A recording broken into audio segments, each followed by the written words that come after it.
Salve, salve, meu amigo, minha amiga, seja muito bem-vindo, seja muito bem-vinda a mais um vídeo aqui do meu canal.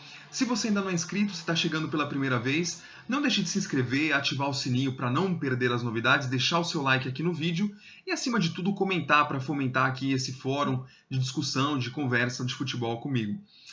Bom, depois de mais uma grande vitória e uma bela exibição da equipe do Corinthians de Wagner Mancini, depois da vitória de ontem sobre a equipe do Goiás pelo placar de 2-1, vamos desvendar alguns segredos do mancinismo. Já dá para falar em mancinismo sim. Afinal, já são 11 jogos pelo Campeonato Brasileiro comandando a equipe do Corinthians, né? O Wagner Mancini 11 jogos. São 21 pontos dos 33 disputados, numa bela campanha, são quase 65% de aproveitamento, o Corinthians não perde a 5 jogos, uma equipe pouco vazada, uma equipe intensa, com muita volúpia defensiva, e agora cada vez mais uma equipe que apresenta repertório de jogo ofensivo muito interessante. Ontem, mais uma vez, o Corinthians empilhou chances claras de gol, não as aproveitou como deveria, é verdade, mas é muito melhor você ver um time criando muito e perdendo muitos gols do que você ver um time que não cria, né? Esse é o tipo de preocupação que qualquer treinador tem, né? E o Wagner Mancini até agora vem cumprindo à risca o que ele prometeu, né? Primeiro ia ajustar a defesa, que hoje já está bem ajustada, é verdade, e depois ia começar a criar um repertório, uma variação mais de ataque, que também está acontecendo, né? Especialmente desde o jogo contra o São Paulo. E quando você compara, por exemplo, o jogo contra o Goiás com outros jogos que o Corinthians teve com equipes da parte de baixo da tabela, fica ainda mais evidente a mudança, né? Porque era mais fácil, teoricamente, você criar contra um São Paulo, contra um Grêmio que se expõe e que te deixa espaços na defesa. E não é o caso do Goiás, né? Uma equipe que vindo aqui na Neoquímica Arena batalhar contra o Corinthians, né, naturalmente ia se preservar muito mais. Mas o Corinthians mesmo assim encontrou espaços e criou diversas oportunidades de gol. Mas vamos então a alguns desses segredos do Corinthians do Wagner Mancini. O primeiro e mais importante deles é uma relação entre confiança e preparo físico. Nitidamente, antes da chegada do Wagner Mancini, na verdade, desde lá de 2018, né? Aliás, se você não conferiu o vídeo anterior, dá uma olhada aqui nos sugeridos, onde eu falo que o Corinthians do Wagner Mancini é o melhor Corinthians desde o primeiro turno de 2017, né? Daquela primeira passagem do Carille pelo Corinthians. Essa relação, desde aquele momento, do segundo turno de 2017, parece que o preparo físico do time teve uma queda, né? A equipe não aguentava fisicamente as partidas mesmo, não tinha a intensidade necessária para jogar o jogo, e isso causava também uma falta de confiança, porque os jogadores, especialmente aqueles jogadores que tinham uma função, uma responsabilidade mais criativa no campo, não se sentiam à vontade para ultrapassar as linhas de jogadores à frente deles e penetrando, infiltrando nas defesas adversárias, porque justamente não tinham, acreditavam que não teriam fôlego para voltar se a bola fosse perdida naquela zona do campo. E ao mesmo tempo, a lentidão da zaga, a lentidão na recomposição defensiva, ela ainda ampliava essa sensação de falta de confiança dos atletas em arriscar uma jogada mais ofensiva, mais agressiva, né? Por que eu vou dar o passe para frente e passar para receber essa bola, se eu sei que se aquele cara que vai devolver a bola para mim errar o passe, eu não vou conseguir voltar para cobrir. E aí vai deixar a defesa toda aberta. A gente cansou de ver isso acontecendo esse ano com o Thiago Nunes, e em anos anteriores também, com o próprio Carille, inclusive, né? No ano passado, por exemplo, o Corinthians não teve uma defesa tão sólida assim quanto está tendo esse ano, por exemplo. O Corinthians sofria muito nos jogos, e boa parte dos bons números defensivos era graças ao Cássio, né? Que garantia muito lá atrás. E então esse primeiro aspecto foi fundamental. Depois que o Wagner Mancini chegou, não por conta dele, mas por conta do Filipão, o preparador físico responsável pelo Corinthians, o Anselmo Sbraja, que estava no clube já desde 2018, justamente não é coincidência isso, né? Com certeza os métodos dele não eram os mais apropriados para esse tipo de jogo que hoje o futebol pede. Não é mais uma opção jogar dessa forma, né? O futebol precisa desse nível de intensidade e de agressividade para que a equipe seja minimamente competitiva. É o que nós estamos vendo hoje no Corinthians, né? E ele estava há 2 anos no clube, ou até um pouco mais, saiu porque o Filipão pediu para acompanhá-lo no Cruzeiro. E aí chegou o Flávio Oliveira, que mudou completamente o patamar físico do time. Hoje o time se dedica muito mais consequentemente, né, com essa questão física, a confiança dos atletas voltou. Você não viu o Gabriel chegando na área como ele chega hoje. Porque ele pensava, pô, se eu for chegar na área agora, eu não vou conseguir voltar para cobrir o cara lá. O Cantilho só ficava naquela zona atrás do campo, né? E tinha dificuldade de achar os espaços. Quando o São Paulo já achou um belíssimo passe pro Otero, mais uma grande assistência. Os próprios laterais, o Fábio Santos ontem jogou quase que como meia, né? O Fagner toda hora indo para ponta, mesmo com jogadores agressivos ali. O Thiago Nunes tinha muito isso, né? Usava um ponta de um lado. Então, se o Mosquito estava do lado do Fagner ontem, o Fagner não estaria jogando tão agressivo ali, estaria mais cobrindo o centro. E ontem não, ele foi super adiantado. Então, a confiança dos atletas volta na medida em que eles sentem que não vão prejudicar o resultado do jogo por conta de uma bola perdida, por conta de um lance errado, né? Que vão conseguir se recuperar e recompor. E essa organização defensiva, combinada a essa questão, né, da preparo físico mais a confiança, tem sido determinante para a gente ver essa evolução toda do Corinthians do Wagner Mancini. Então, o primeiro aspecto é esse. O segundo aspecto que ontem chamou muito a atenção foram os botes fora da zona de atuação dos atletas.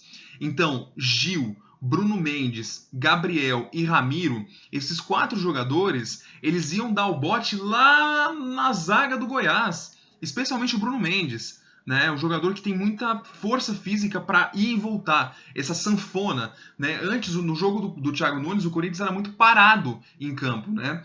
E corria demais, na verdade. O time corria mal, né? Tinha vários dados, inclusive, que mostravam que o Corinthians era um dos times que mais corria no campeonato, e ainda assim você vê o jogo do Corinthians e fala, não é possível que esse time é um dos que mais corre, né? O time cansado. E agora não, os jogadores certos que precisam fazer aquela função, eles estão fazendo uma função mais veloz, uma função de mais movimentação ou uma função de mais agressividade na marcação. Caso do Bruno Mendes ontem, por exemplo, que deu vários botes no campo de ataque. Então isso também chamou bastante atenção, porque isso tira a equipe, a construção ofensiva da equipe adversária da zona de conforto. Pô, eu tava esperando que fosse o Mosquito que viesse me marcar aqui, que tem um estilo de marcação leve. Veio o Bruno Mendes, eu já tenho que me virar aqui. Aí a pressão começa a se ajustar dentro do campo de ataque. E isso vai fazendo uma pressão alta mesmo do Corinthians que a gente não via há muito tempo, graças também a esses botes dos jogadores fora da sua zona de atuação.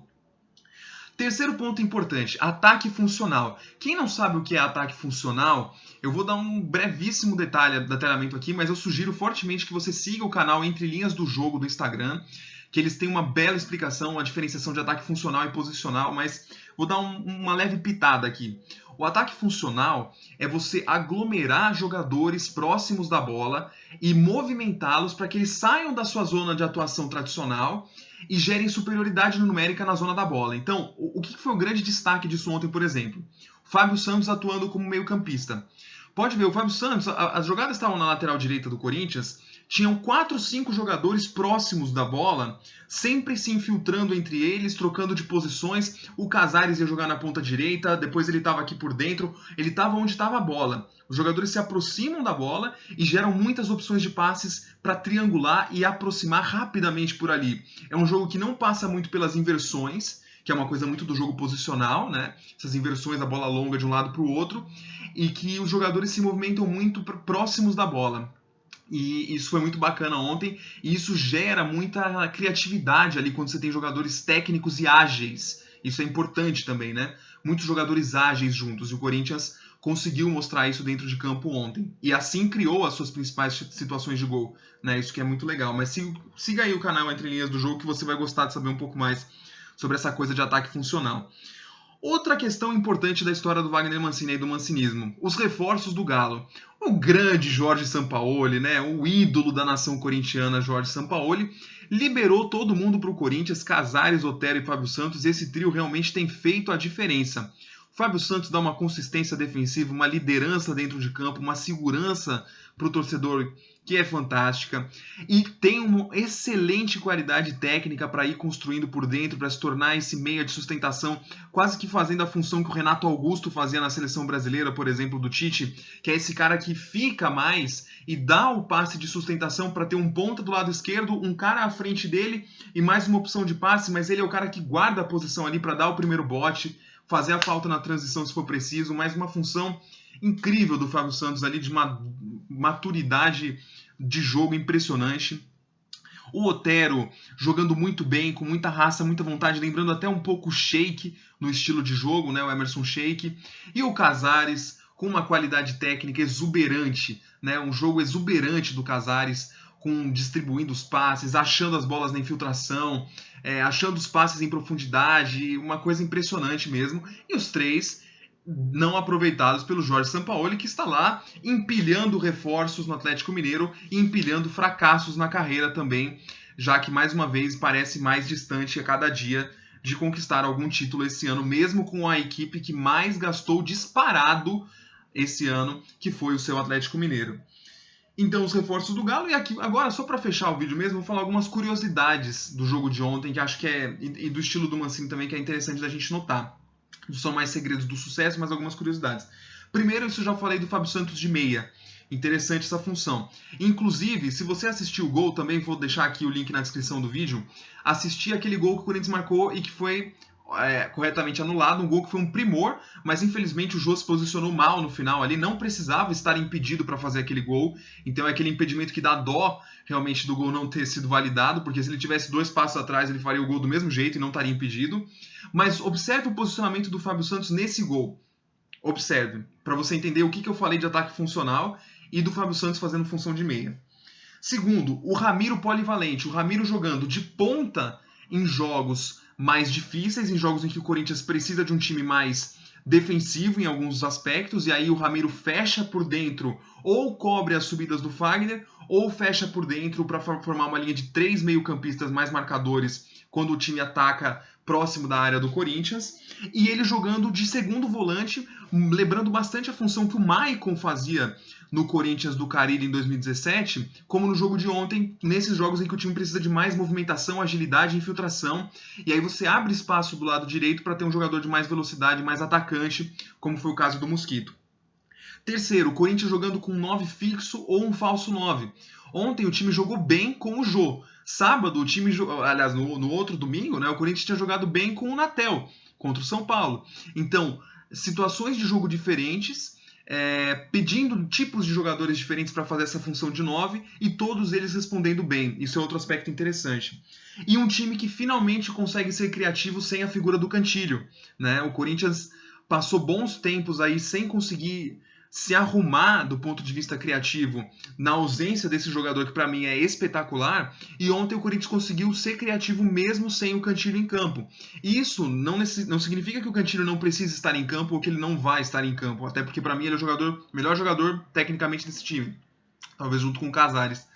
Mas significa que o Corinthians não depende mais dele, que portanto quando ele estiver em campo ele vai desempenhar ainda melhor a sua função, porque ele não vai estar tão sobrecarregado na criação do time, que é algo que a gente via muito nos jogos anteriores. Então fica aí um vídeo um pouco mais longo, mas espero que vocês tenham gostado, e dê uma olhada aqui nos links da descrição, que vão ser bem legais para você agregar também a essa experiência de futebol. Muito obrigado, forte abraço.